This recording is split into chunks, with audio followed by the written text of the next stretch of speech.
खुलुमबाय, आं उदांस्रि मोसाहारि। बड'लेण्ड बुब्लिनि जानानै बयखौबो बरायना लाबाय। दिनै 7 फेब्रुआरि 2024।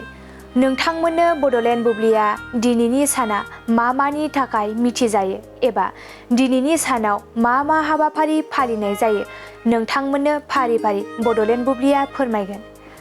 दिनैनि सानखौ नेशनेल सिंगिं डे महरै फालिनाय जायो। बे सानखौ बोसोरफ्रोमबो 7 फेब्रुआरियाव फालिनाय जायो। बेनि अनगायैबो दिनैनि सानावनो day, global school play day आरो नेशनेल बेलेट डे महरैबो फालिनाय जायो। नोंथांमोननो बड'लेण्ड बुब्लिया दिनैनि सानाव मा हाबाफारिजों मिथिजायो आरो मा हाबाफारिखौ फालिनाय जायो फोरमायबाय। गोजोन्थों। क'क्राझार सहरनि साखाथि थिथागुरियाव थानाय मानास पाब्लिक स्कुला 2024-25 सोलोंथाइ बोसोरनि गोदान मुं थिसननाया सोलिगासिनो।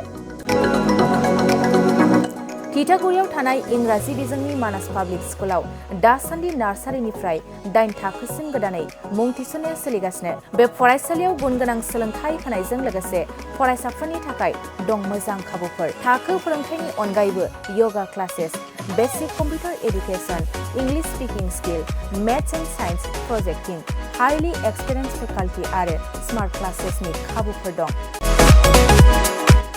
बेजों लोगोसेनो बे फरायसालियाव हौवासा आरो हिन्जावसानि थाखाय आलादा हस्टेलबो दं। गोसो गोनां बिजाथिफ्रा थिथागुरिनि मानास पाब्लिक स्कुलाव मुं थिसनोब्ला नैबे जानबुं नम्बर 6000853288 6000489621 9101008849 कल खालामनानै सुलाद लानो हागोन।